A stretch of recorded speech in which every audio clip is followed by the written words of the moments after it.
વિચારો એક એવા માણસ વિશે જેને લોકો સીધો સાદો સમજતા હતા, જે દરેક વાદ વિવાદથી દૂર રહેતો હતો, પરંતુ એક દિવસ એ જ માણસ એવી રણનીતિથી જીતી ગયો કે સામેવાળો ચોંકી ઉઠ્યો.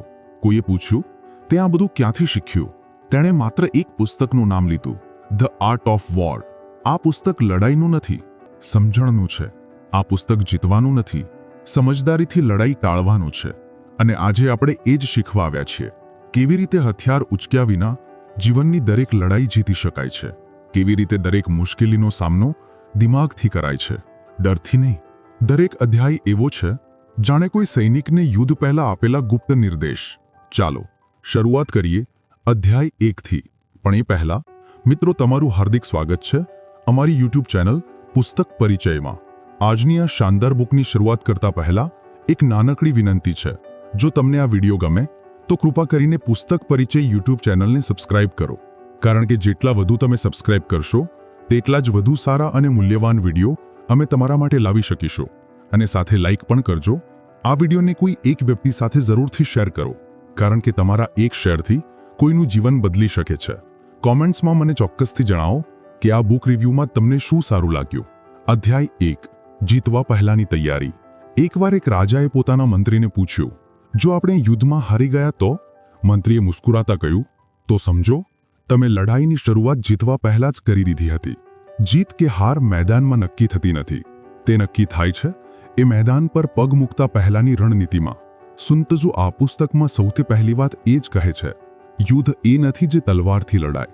અસલ યુદ્ધ એ છે જેને રણનીતિથી જીતવામાં આવે. હવે થોડું વિચારો, આપણે પોતાના જીવનમાં પણ કેટલી વાર વગર વિચારે નિર્ણયો લઈ લઈએ છીએ. નાના મોટા ઝઘડા, ઓફિસની રાજનીતિ, સ્પર્ધાત્મક પરિસ્થિતિઓ, દરેક વાર આપણે સીધા કાર્યવાહી કરીએ છીએ, પણ રણનીતિ ભૂલી જઈએ છીએ. ઉદાહરણ લો, જો તમે કોઈ પ્રોજેક્ટમાં તમારી કિંમત બતાવવા માંગો છો અને વગર યોજના કરીએ સીધું કામ શરૂ કરી દો, તો શક્ય છે તમારું કામ નજરે પણ ન પડે. પણ જો તમે પહેલા વિચારો, કયા ક્ષણે કયું કામ દેખાશે, કયા હિતધારકને શું બતાવવું છે, તો વગર વધુ મહેનતે તમારી દ્રશ્યતા અને પ્રભાવ બંને વધી જશે. એ જ છે પહેલાથી વિચારવાની શક્તિ. સુનતઝુ કહે છે, જેણે પોતાને અને પોતાના શત્રુને સારી રીતે જાણી લીધું તે 100 યુદ્ધોમાં પણ હારી શકતો નથી. અહીં શત્રુનો અર્થ કોઈ માનવી નથી, પરંતુ એ પડકાર છે જે તમને રોકી રહ્યો છે. આળસ, તુલના, વિક્ષેપ કે પછી આત્મસંશય.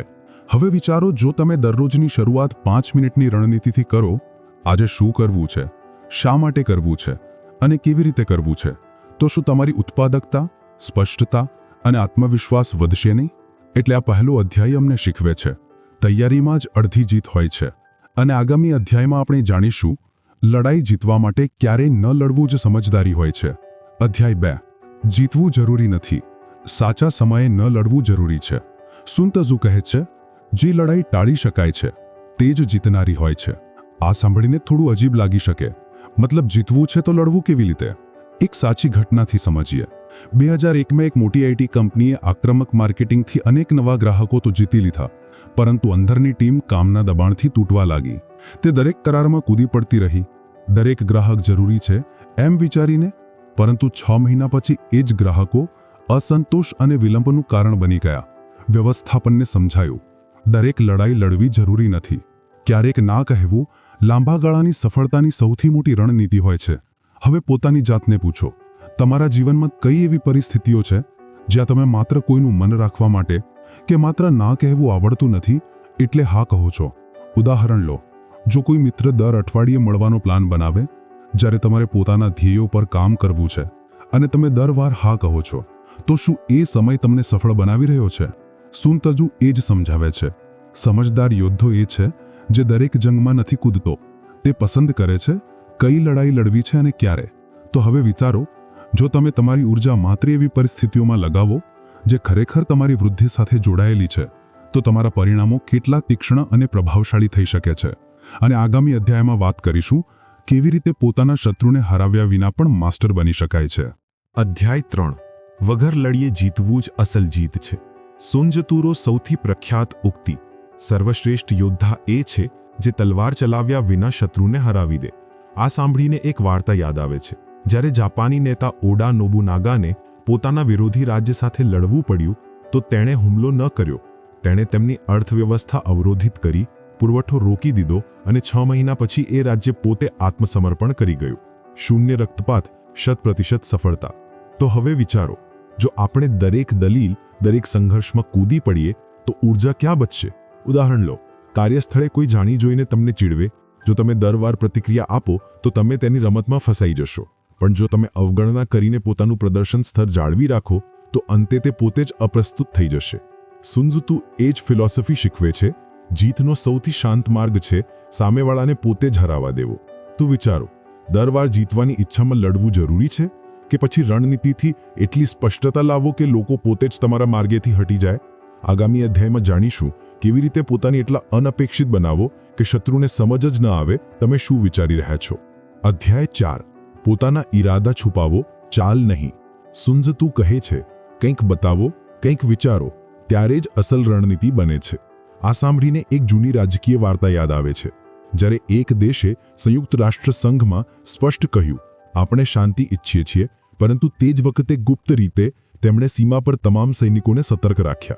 પરિણામ, હુમલો થયો વિના જ બીજો દેશ પાછો હટી ગયો. અનપેક્ષિતતા જ શક્તિ છે. હવે વાસ્તવિક જીવનમાં વિચારો, ક્યારે તમે કોઈ નવો પ્રોજેક્ટ શરૂ કરો છો, પરંતુ તમે દરેકને કહી દો છો, હું આ કરવાનો છું, તેમાં જઈ રહ્યો છું. પછી શું થાય છે?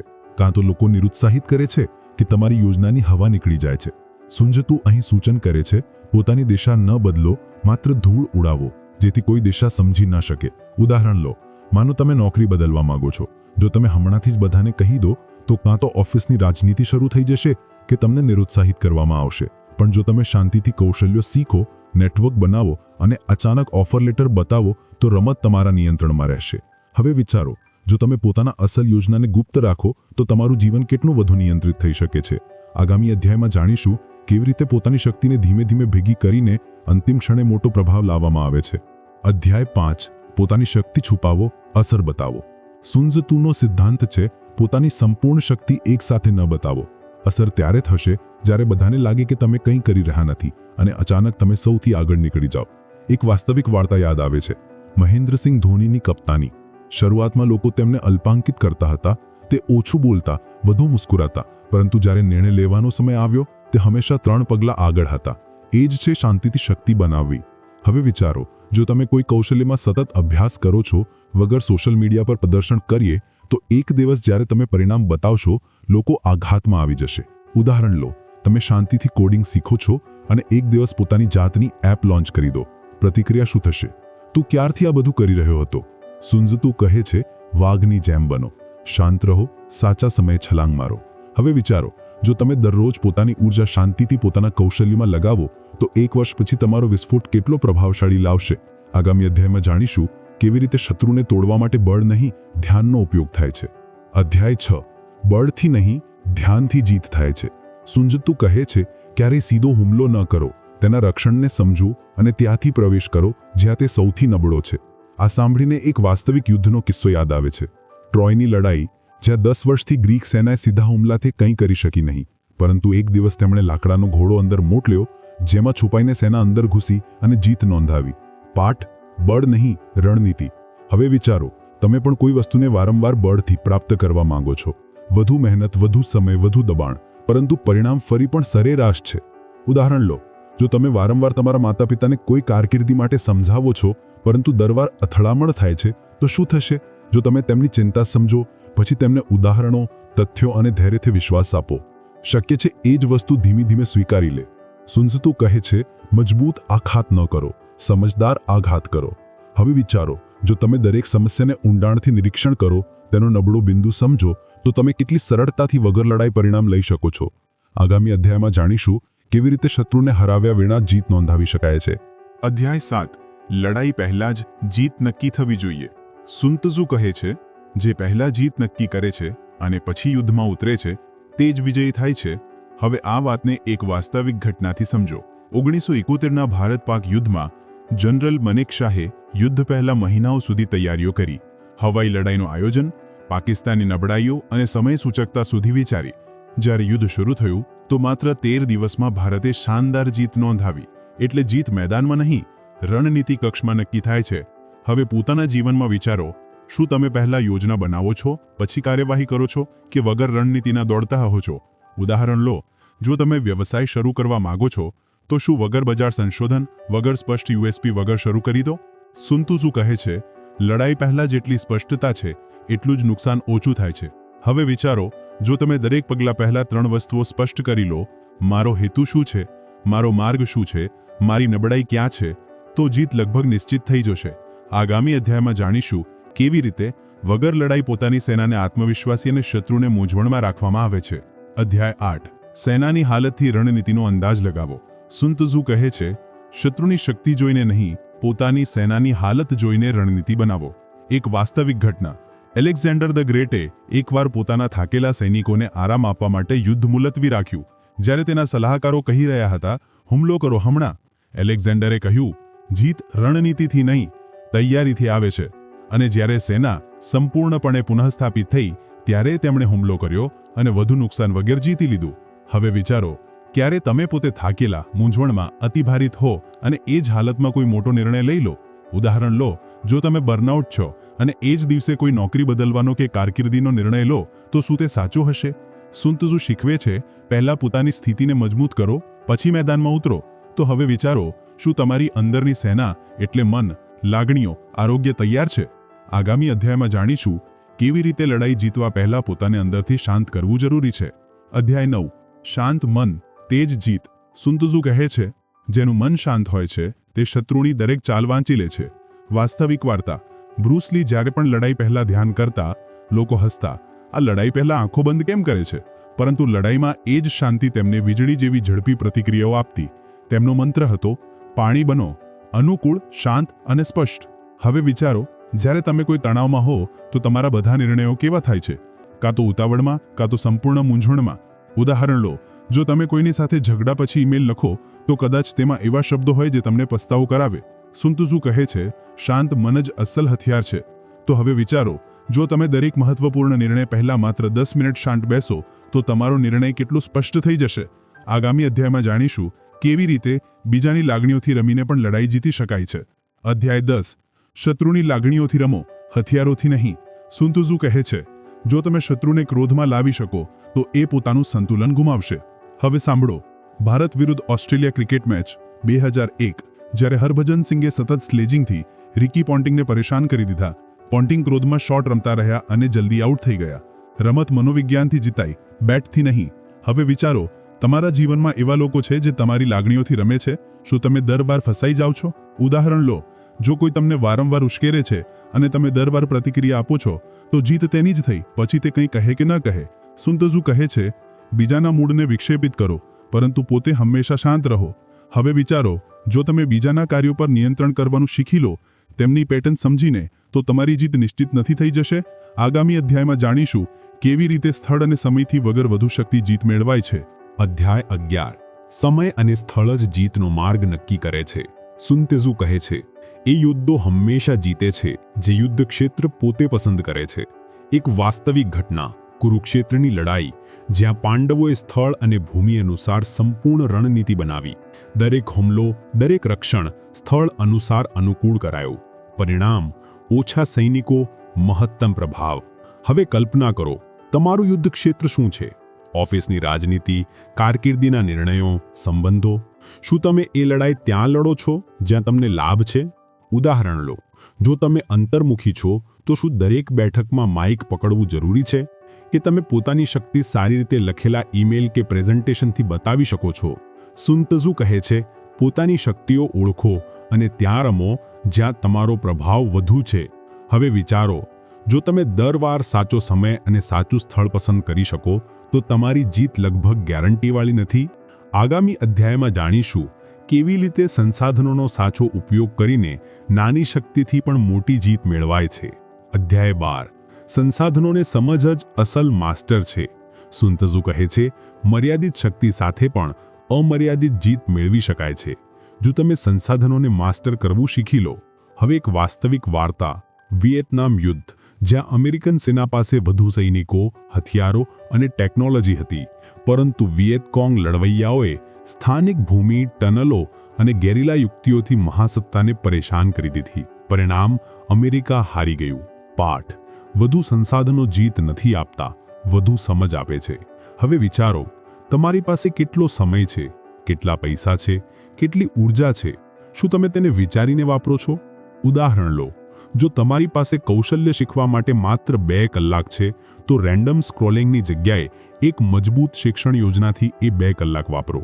સુન ત્ઝુ કહે છે, જે ઓછામાં વધુ કરી શકે છે, તે યુદ્ધ પણ જીતે છે અને સન્માન પણ મેળવે છે. હવે વિચારો, જો તમે આજથી તમારા દરેક સંસાધન, ભલે તે સમય હોય કે ધ્યાન, તેને બુદ્ધિપૂર્વક વાપરવા લાગો, તો તમારી વૃદ્ધિ કેટલી ઝડપથી થઈ જશે.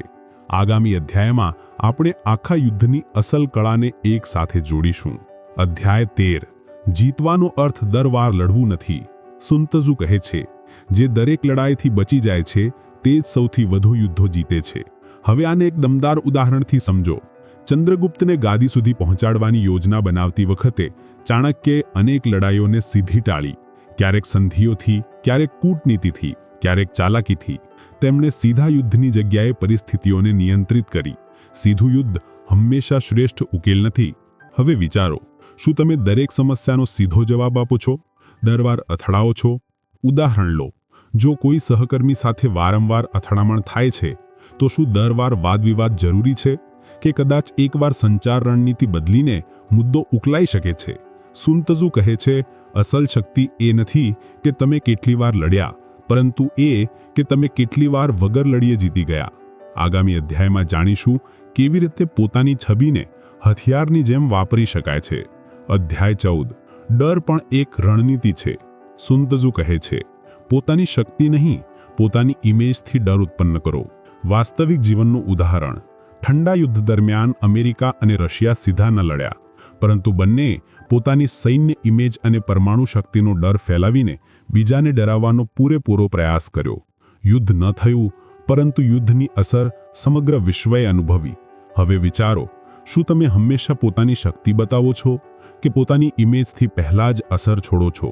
ઉદાહરણ લો, એક નેતા જે શાંત રહે છે પરંતુ નિર્ણાયક છે, તેની વાત લોકો ધ્યાનથી સાંભળે છે કારણ કે તેમને ખબર છે આ વ્યક્તિ કાર્યવાહી કરી શકે છે. સુન ત્ઝુ કહે છે, જે વગર લડીએ સામેવાળાના મનમાં ડર બેસાડી દે, તે અસલ વિજેતા છે. આગામી અધ્યાયમાં જાણીશું કેવી રીતે એક રણનીતિક પીછેહટ કદાચ સૌથી મોટી જીત બની જાય છે. અધ્યાય 15. નબળાઈઓને ઢાલ બનાવો, બોજ નહીં. સુન ત્ઝુ કહે છે, જો તમે તમારી નબળાઈને જાણો છો, તો તમારો શત્રુ તમારું કંઈ બગાડી શકતો નથી. ઉદાહરણ લો, ડેવિડ વિરુદ્ધ ગોલિયાથની બાઇબલ વાર્તા. ડેવિડ શક્તિશાળી ન હતો, પરંતુ તેને પોતાની ઝડપ અને લક્ષ્ય પર વિશ્વાસ હતો. તેણે ગોલિયાથની શક્તિથી નહીં, પોતાની રણનીતિથી જીત મેળવી. હવે વિચારો, શું તમે દર વાર પોતાની નબળાઈઓને છુપાવો છો કે તેમથી ભાગો છો, કે પછી તેમને સમજીને પોતાની તરફેણમાં વાપરો છો? ઉદાહરણ, જો તમે શરમાળ છો, તો પોતાની સાંભળવાની કુશળતાથી લોકોને વિશ્વાસ આપી શકો છો.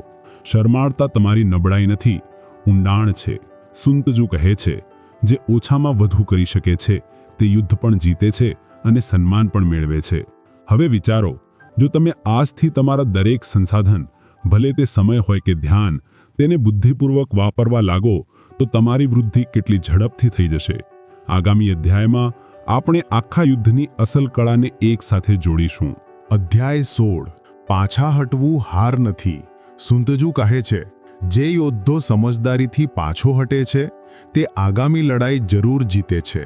ઉદાહરણ, જાપાને બીજા વિશ્વયુદ્ધ પછી પોતાની સૈન્ય શક્તિથી પાછા હટીને સમગ્ર વિશ્વમાં આર્થિક શક્તિ બનવાનું શરૂ કર્યું. તે પાછો હટ્યો, પરંતુ પતન ન થયું, બલકે નવા મોરચે વિશ્વને પડકાર્યું. હવે વિચારો, શું તમે ક્યારેય એવી પરિસ્થિતિમાં હતા જ્યાં પાછા હટવું અહંકારને ઠેસ પહોંચાડે એવું લાગ્યું? વાસ્તવિકતા એ છે, દર વાર અડી રહેવું રણનીતિ નથી. ઉદાહરણ લો, જો કોઈ ઝેરી સંબંધ કે ઝેરી નોકરીમાં ફસાયેલા છો, તો ત્યાંથી બહાર નીકળવું કાયરતા નથી, બુદ્ધિમત્તા છે. સુન ત્ઝુ કહે છે, સમયસર લીધેલું એક પગલું પાછું તમને અનેક માઇલ આગળ પહોંચાડી શકે છે. આગામી અધ્યાયમાં જાણીશું કેવી રીતે દરેક નિર્ણય પહેલા વાતાવરણને વાંચવું જરૂરી છે. અધ્યાય 17. વાતાવરણને વાંચો, પછી રણનીતિ બનાવો. સુન ત્ઝુ કહે છે, જેણે હવામાન, જમીન અને મૂળને સમજી લીધું, તે યુદ્ધ જીતી ચૂક્યો છે. વાસ્તવિક જીવનનું ઉદાહરણ 2016ની સર્જિકલ સ્ટ્રાઇકમાં ભારતે વાતાવરણ અને ભૂમિને માસ્ટર કરીને શાનદાર પરિણામ મેળવ્યું. હવે વિચારો, શું તમે તમારી આસપાસના વાતાવરણને ખરેખર વાંચો છો? ઉદાહરણ લો, જો તમે કોઈ વાટાઘાટમાં જઈ રહ્યા છો તો શું તમે સામેવાળાની જરૂરિયાત, તેમની તાકીદ, તેમની મનોવિજ્ઞાનને સમજ્યું છે? સુંતજુ કહે છે, ક્યારેક લડાઈ લડતા પહેલા હવામાનની સ્થિતિ જાણવી જરૂરી હોય છે. આગામી અધ્યાયમાં જાણીશું કેવી રીતે યોજના સાથે લવચિકતા એ જ અંતિમ શક્તિ છે. અધ્યાય 18 યોજના બનાવો પરંતુ પરિસ્થિતિ સાથે બદલો. સુંતજુ કહે છે, જે યોદ્ધો પરિસ્થિતિ અનુસાર પોતાને ઢાળી લે છે તે જ અંતે બચે છે. વાસ્તવિક ઉદાહરણ, સ્ટીવ જોબ્સે આઈપોડ, આઈફોન અને આઈપેડ દર વાર યોજના બદલી. કેમ? કારણ કે બજાર અને ટેકનોલોજી બદલાઈ રહી હતી. સ્થિર યોજનાથી તે ક્યારેય સફળ ન થાત. હવે વિચારો, શું તમે કઠોર છો? શું દરેક યોજનાને પથ્થરની લીટી માનો છો? ઉદાહરણ લો, જો તમે આરોગ્ય યોજના બનાવી છે પરંતુ વચ્ચે અચાનક પ્રવાસ આવી ગયો તો શું આખી યોજના છોડી દો કે અનુકૂળ થઈને નાનું વર્કઆઉટ કરી લો? સુંતજુ કહે છે, મજબૂત એ નથી જે ક્યારેય ન ઝૂકે, મજબૂત એ છે જે ક્યારેય ન તૂટે. આગામી અધ્યાયમાં જાણીશું કેવી રીતે અનુમાનથી નહીં, વાસ્તવિક બુદ્ધિમત્તાથી રણનીતિ બનાવવી જોઈએ. અધ્યાય 19 બુદ્ધિમત્તા વગર રણનીતિ અધૂરી છે. સુંતજુ કહે છે, માહિતી વગર બનાવેલી યોજના માત્ર હારનું આમંત્રણ છે. વાસ્તવિક વાર્તા, ઓપરેશન એન્ટેબે 1976. ઇઝરાયેલે યુગાન્ડાના એરપોર્ટ પર બંધકોનું બચાવ કર્યું કારણ કે તેમને અંદરની સંપૂર્ણ માહિતી મળી હતી. દરેક સૈનિક, દરેક દિવાલ, દરેક સમય, બધું માહિતીથી નક્કી થયું. હવે વિચારો, તમે કોઈ પણ યોજના બનાવો છો, શું તેની પાછળ સાચા ડેટા અને માહિતી હોય છે કે માત્ર લાગણીઓથી પ્રેરિત થઈને કંઈક શરૂ કરી દો છો? ઉદાહરણ લો, જો તમે નવો વ્યવસાય શરૂ કરો છો તો શું તમે પ્રેક્ષકોની જરૂરિયાત, બજારની માંગ, કિંમત માળખું જાણો છો? સુંતજુ કહે છે, અસલ યોદ્ધા બુદ્ધિમત્તા વગર રણનીતિ નથી બનાવતો. હવે અંતિમ અધ્યાયમાં જાણીશું કે અસલ માસ્ટર એ છે જે યુદ્ધ વગર જ જીત મેળવે છે. અધ્યાય 20 વગર યુદ્ધ જીતવાની કળા. સુંતજુ કહે છે, અંતિમ શ્રેષ્ઠતા એ નથી કે દરેક લડાઈ જીતીએ, પરંતુ વગર લડીએ જીતીએ. વાસ્તવિક ઉદાહરણ, મહાત્મા ગાંધીએ બ્રિટિશ સામ્રાજ્યને હથિયાર વગર હરાવ્યું. તેમનું હથિયાર હતું સત્યાગ્રહ, રણનીતિ, ધૈર્ય. તેમણે વિશ્વને બતાવ્યું કે ક્યારેક શાંતિ સૌથી મોટું હથિયાર હોય છે. હવે વિચારો, શું તમારા જીવનની દરેક સમસ્યા લડીને જ ઉકેલવી જરૂરી છે કે રણનીતિ, સમયસૂચકતા અને બુદ્ધિમત્તાથી પણ કામ થઈ શકે છે? ઉદાહરણ લો, જો તમે કોઈથી નારાજ છો તો શું વાદવિવાદ જરૂરી છે કે એક શાંતિપૂર્ણ સંદેશથી વાતનો અંત થઈ શકે? સુંતજુ કહે છે, જે યુદ્ધ પહેલા જ જીતી જાય છે તે સાચો માસ્ટર છે. The art of war.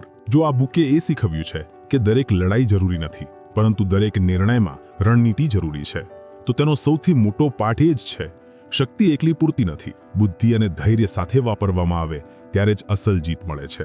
તમે હવે જાણી ગયા છો કેવી રીતે વગર લડે પણ જીતી શકાય છે, કેવી રીતે રણનીતિ, સમયસૂચકતા અને મૌન પણ યુદ્ધના હથિયાર બની શકે છે. હવે કોમેન્ટ કરો, હું હવે વગર લડીએ બુદ્ધિથી જીતીશ. અને જો તમે વિચારી રહ્યા છો કે હવે મારે શરૂઆત કરવી છે, પરંતુ શરૂઆત ક્યાંથી કરું, તો આગામી બુક તમારા વિચાર બદલી નાખશે. Do it today by Darius ફરો. આ બુક તમને શીખવશે કેવી રીતે આળસથી બહાર નીકળીને દરેક દિવસમાં પ્રગતિને પોતાની જીવનશૈલી બનાવવી. તેને જરૂર સાંભળો, કારણ કે રણનીતિ જાણવી એક વાત છે, તેને કાર્યમાં બદલવી બીજી વાત છે. આ બુક રિવ્યૂને અંત સુધી જોવા માટે તમારો ખૂબ ખૂબ આભાર. હવે તમારે 3 વસ્તુઓ કરવાની છે.